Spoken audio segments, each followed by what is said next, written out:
ai ba musulmai bane. Wal haqqu ma shahida bihil adu. Shi yasa musulunci adalci ne. Adalcin musulunci dole ka yi wa musulmi da wanda ba musulmi ba. Kana shugaba, kana jagora, kana malamin makaranta, ko me kake, ba za ka ce musulmai zan sa su yi passing, wanda ba musulmi ba kuma za su yi failing. Wannan zalunci ne. Duk wanda ya rubuta jarabawa ya ci, wajibi ka bashi, ko ba musulmi bane dole ka bashi. Ka ƙara wa musulmai maki, ka ragage wanda ba musulmi ba, ka zalunce su. Dole ka musu equal treatment, ba za ka duba me addinin su ba. Kuma in kana shugaba, adalcin musulunci har ga makiyinka sai ka masa adalci. In yana da bukata a baitul mali, gwargwadon doka sai ka bashi. Ba wai adalcin ga masoyi ba, ga makiyi ma sai ka masa adalci. Wanda ya amince kalle ka yace ni makiyinka ne, a musulunci in ka zo magana sai ka yi adalci a kansa. In haƙƙin al'umma ne a hannunka za ka raba, sai ka masa adalci. La ilaha illallah. Da Allah, ka taɓa jin wata doka mai kama da wannan a duniya? Ka gaya min wata doka ta ɗan adam duk duniya da babu wani burbuɗin tambaya na zalunci a cikinta, alal aƙalli na kare kai. Wannan sai Allah subhanahu wa ta'ala. Don haka shi yasa ya ce alhaƙu, ma'anan alhaƙu as-sidqu fil khabar wal adl fil hukum. Kuma kalman alhaƙu suna ne daga cikin sunayen ƙur'ani, saboda shi ƙur'ani dukkan labarinsa gaskiya ne, duk hukuncinsa adalci ne.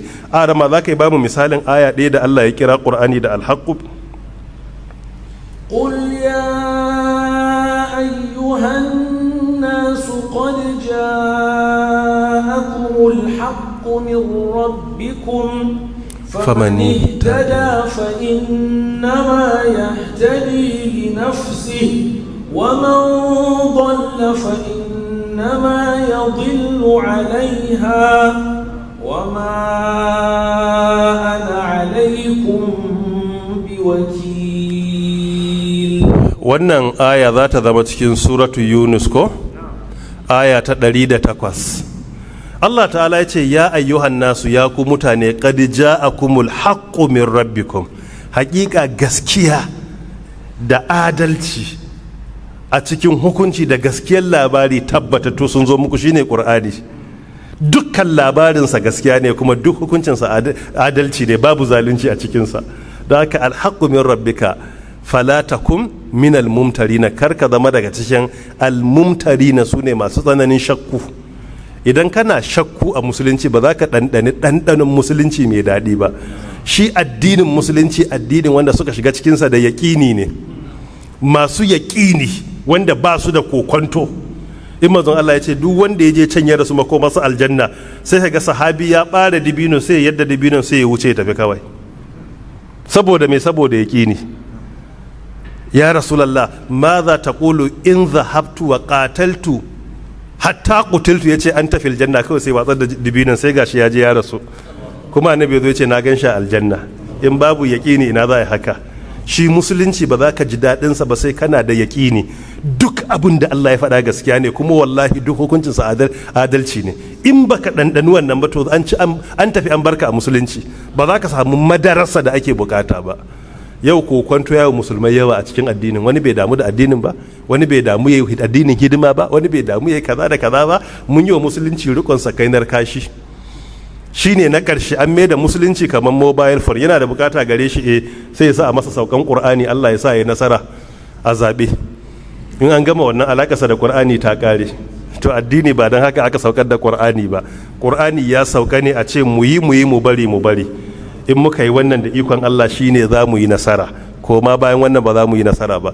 Rashin sanin addini yau babbar matsalar da muke ci, saboda rashin yaƙini da kokwanton imani.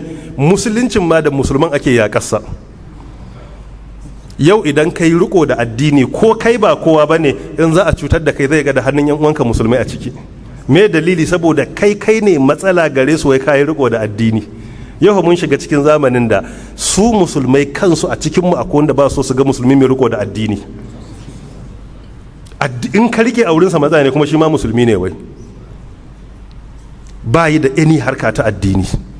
Ido ya makance sai duniya, amma tunanin addini ya bar zukatan mutane da yawa. Mutum nawa ne ya amince addininsa ya fi komai a duniya? Mutane nawa suke da wannan yaƙinin? 'Yan kaɗan ne.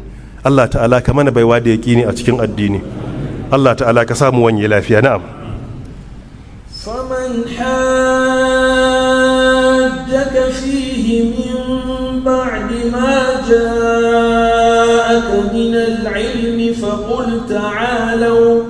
فقل تعالوا ندع أبناءنا وأبناءكم ونساءنا ونساءكم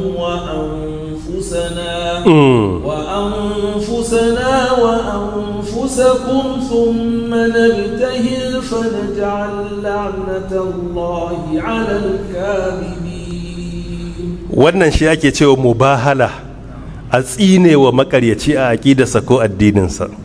faman hajjaka fihi, duk wanda ya mujadala da kai a cikin Qur'ani ko a cikin al'amarin Annabi Isa ko a cikin labarin da muka baka, min ba'di ma ja'aka min al-ilmi, bayan ilimi ya zo gare ka daga wurin mun ji Allah, faqul ka ce masa ta'alau, ku zo ku nad'u abna'ana, mu kira ƴaƴanmu, wa abna'akum, kuma ku kawo ƴaƴan cikin ku, mu tattaro ƴaƴanmu da naku, wa nisa'ana, da matanmu, wa nisa'akum, ku tattaro matanku, wa anfusana, mu kirawo kanmu, wa anfusakum, kuma ku kawo kanku, thumma nabtahil, sai mu yi mubahala, mu yi rantsuwa, fa naj'al, musanya la'anatallahi, tsinuwar Allah alal kadhibina, akan makaryata. wannan an saukar akan nasara na jiran din ne, da annabi ya kure sai suka tsaya musu, sai Allah ya ce to ku yi mubahala, su zo da ƴaƴansu da matansu da kowa, kai ka tattaro ƴaƴanka da matanka da na sahabbai da jikokinku kenan, duk jikoki ma ƴaƴa ne, don Alhassan ya shiga ciki, Alhussein ya shiga ciki, Nana Fatima radiyallahu anhum ta shiga ciki, duka waɗannan sun shiga ciki, amma ba su kadai ba. Muhammad Rashid Ridha a tafsirinsa karkashin ayar ce dukkan ƴaƴan sahabbai da suke a wurin sun shiga ciki, kuma wannan shine mafi inganci, iji Ibn Uthaymin rahmatullahi alai. sai ayi tsinuwa, shine mubahala. faman hajjaka fihi min ba'di ma ja'aka min al-ilmi, duk wanda ya maka mujadala ya tsaya musu bayan an kure shi, sai ka ce to ku zo mu yi mubahala. Mubahala shin ta kare a zamanin sahabbai ko har yanzu akwai ta? An yi wannan tambaya zuwa ga lajnatu da'ima lil buhuthil ilmiya a jerin fatawoyinsu mujalladi na 4 namba na 203 da 204, suka ce mujadala, mubahala har gobe kiyama ana iya yin ta inda bukata. Kai ka ce qur'ani gaskiya ne, wani ce qur'ani ƙarya ne, ka ba da hujja ki sai ka ce to ku zo mu yi mubahala, a yi tsinuwa, a ga waye Allah zai kunyatattun a duniya. In aka yi ta, duk wanda yake makaryaci al'umma za su gani, wallahi sai ya zama aya.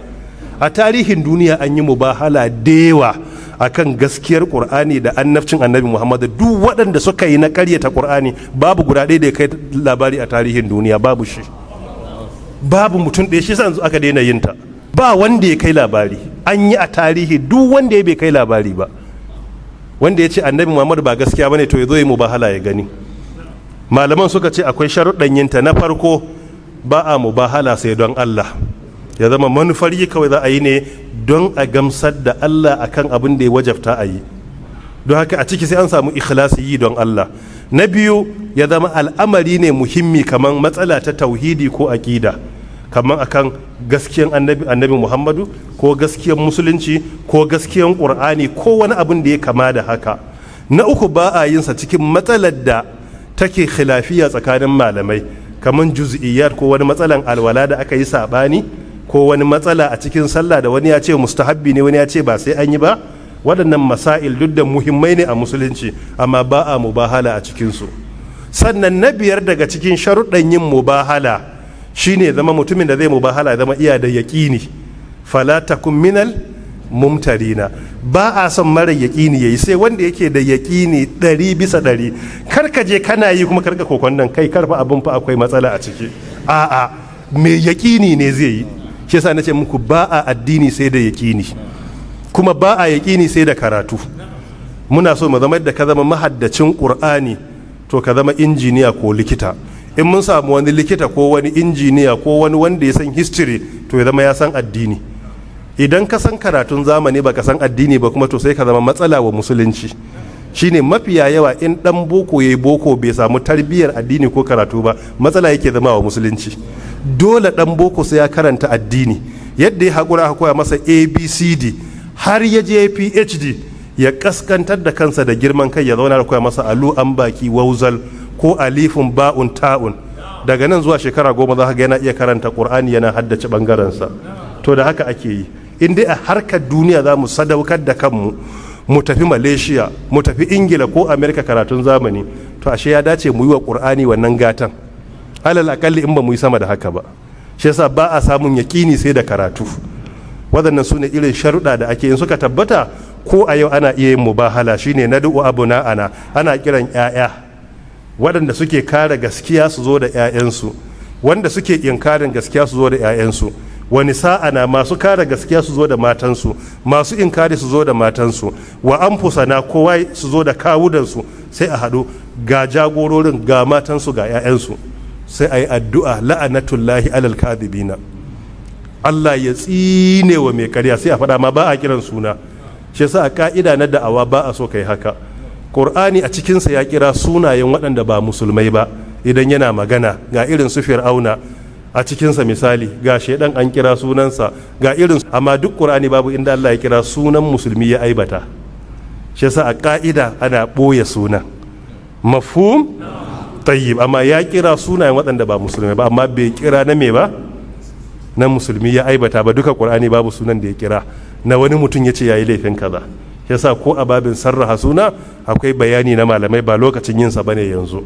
Muhimmin abu shine an zo mubahala sai dai a ce Allah ya tsine wa makaryaci, ba za a kira sunan wani ba. Shi ai Allah ya san makaryacin. So da aka bangare biyu, masu for da against, a je a saka ido, za a ga ayar Allah za ta bayyana akan wasu. In ta bayyana anan ake gane mai gaskiya, kuma anan ake gane makaryatar. Da yawa a tarihi an taba zuwa taron mubahala da magabata, in za a yi sai su gudu. Allah ta'ala ka tabbatar da musulunci a zukatanmu. Allah ta'ala ka taimake mu da addinin nan, ka taimaki addini kuma da mu. Allah ta'ala ka ji kan magabatanmu. Allah ya samu wanye lafiya. Za mu tsaya kan aya ta 61, tana da alaka da 62 amma lokaci ba zai mu fassara ba, sai dai gobe mu tashi akan ta 62 idan Allah ya kai kwanan mu. سبحانك اللهم وبحمدك أشهد أن لا إله إلا أنت أستغفرك وأتوب إليك. اللهم صل على محمد وعلى آل محمد كما صليت على إبراهيم وبارك على محمد وعلى آل محمد كما باركت على إبراهيم وعلى آل إبراهيم إنك حميد مجيد. والله تعالى